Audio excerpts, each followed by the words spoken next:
Strategic decision making under uncertainty. How should B2B executives treat the uncertain times and the macro changes over the past year and a half or 2 years in order to be able to make better decisions and proper roadmap planning for the next year? We've definitely lived in interesting times over the past couple of years with lots of different changes across the board.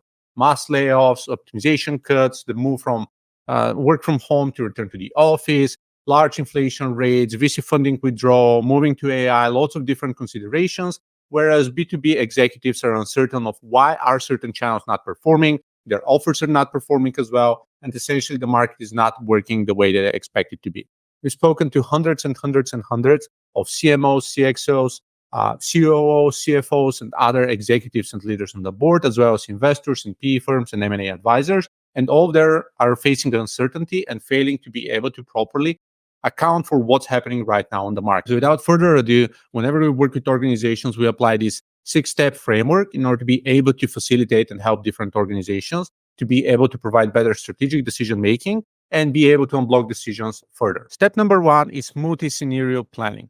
Now, why is that important? It's essentially building several multiverses or several possible plans of what could possibly happen. For example, most B2B businesses that are providing high-ticket services or may have seed plans, for example, are now facing scrutiny or are potentially getting cuts because corporations are, and other smaller businesses, in fact, are trying to cut budgets, and therefore they are firing people, and the seed-based pricing no longer makes sense. Or the seed-based pricing doesn't make sense because they have 1 or 2 or 3 or 4 people who are not using a license actively, but they have to pay full price. Imagine having a full-time worker spending 160 hours a month, spending full time on a specific license and paying, let's say, 50 or $100 per seat per month for that specific person, and then paying the same price for the CEO or the CFO or the CMO who just has to have access to that in order to review work once a month or even once a quarter, and then paying the same price. So lots of these are not actually paying out right now. However, this is the main revenue driver for some of the organizations that we work with. So the way we handle that essentially is we do multi-scenario planning, which incorporates different possible plans. Like Plan A is what we're doing right now. So this is we are still proceeding with that seed-based model pricing, and kind of this is what we're going to push, and this is what we believe in the next 2 years, and yada yada. So we run the P&L and we run the forecasting based on this being the main revenue driver. But then step B is actually expecting that 60% or 70% of the revenue is going to be this model, but then we're going to be usage-based pricing, right? So how many hours did you spend on the platform, number of tokens or number of transactions, number of searches or so, and then doing bulks and buckets based on that. Or step number 3, maybe a bulk license or some form of a hybrid license that's going to be more important. Plan number D, maybe moving to freemium plan or something that's very fixed fee, like you start at $99 a month for pretty much everyone, and then just usage based on top, or maybe having a service based frontier planning, or maybe consolidating different services or bundling different options. That really depends on the context of the organization.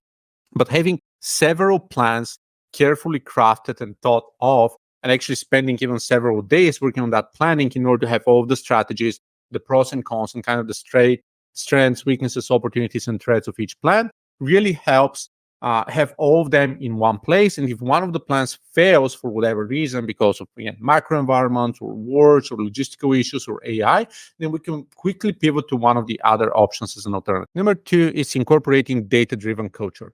Why is that important? Well, lots of the decision making has been done on historical data or historical track record and success.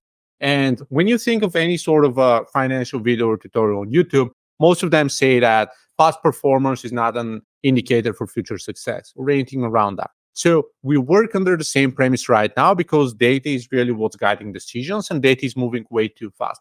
Some examples that come kind of top of mind are when you think of the search habits and kind of how has search been happening lately, you may be thinking that Google is key and websites are selling, and kind of SEO is kind of the key or the major strategy. But in fact, if you think of, let's say, Gen Z or the younger generation, many of them are searching on Instagram, on TikTok, and kind of using different mediums. So maybe websites are not the main thing, and maybe Google is not even the main thing. When you think of the helpful content update of September 2023, Google killed hundreds of thousands of publishers with their SEO update, and this was the main revenue driver for them. And the ones who survived essentially had to move to email or to social media, or to paid ads, to any other medium in order to be able to survive.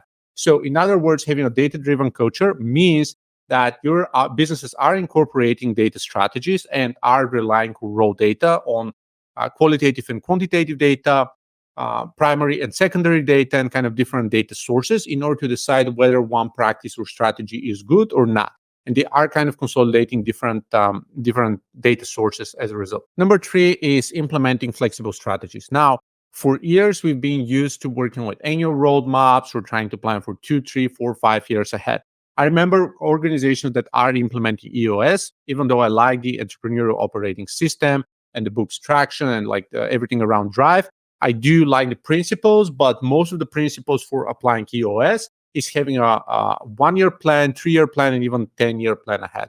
This is almost impossible nowadays to incorporate, and you need to be able to deliver and to build flexible strategies for your organization, which means that we work with companies to establish different forms of kind of agile development and agile implementation internally. So we work with quarterly plans, we work with kind of monthly revisions and scorecards, and we even have kind of weekly reviews of what's going on and whether there are any deviations from everything that's happening out there. So it may look a lot more stressful. However, the reality is that the old playbooks are not working and things are changing every 1 or 2 or 3 months. So if you plan for a year ahead, after the first 2 or 3 months, your plan is going to be severely outdated, which is why moving to a flexible strategy, something that can pivot and move quickly to something else and not committing to a 2 year long license for something that you're not going to use, is a great strategy going forward. Number four is leveraging collective intelligence. Now, if you think of some of the great products out there that lots of organizations are using, let's say Slack or Figma or Dropbox, many of them have actually started as individuals using them for kind of pet projects or kind of setting up their own file system, or maybe WordPress is one of them too. So someone had a blog, or their kids had a blog or a portfolio or so, and that's how further on they kind of incorporated that and brought that into the organization. Meaning that if you kind of leverage that collective intelligence, you are benefiting from using the source knowledge from other people in your organization who may be suggesting and coming up with tips, with tools, with strategies, with frameworks, with kind of podcasts, with thought leaders, with event opportunities, depending on kind of what they see and what they've tested themselves. So this is pretty important because sometimes we are kind of living in our own bubble or living under a rock, and other people in the organization may actually have better insights and better intelligence. Additionally, before we decide to implement a strategy, it's good to have kind of a quorum of different people from different organizations or kind of different departmental units internally who can vote in on that. And once again, additionally, it's always great to work with advisors, having a form of a board, even if it's not super formalized in your organization, having kind of consultants or other third parties who can vouch in. Same goes for a mastermind group for executives that you can also kind of bounce ideas back and forth and, hey, are you using these two, or we are moving to a different funnel provider, or meta ads are not performing as well. Like, what do you think of, let's say, TikTok ads or Instagram or Snap or Show? And like just being able to use that collective knowledge from different places internally, board, advisors, partners, and kind of other organizations in your circle, and then using all of that knowledge to be able to make decisions. Number five is actually developing a decision-making framework. Now, why is that important? Because with so many different options and having data at your side and having different opinions, it's really easy to fall prey of decision fatigue and the inability to make decisions because it's too hard to make a decision.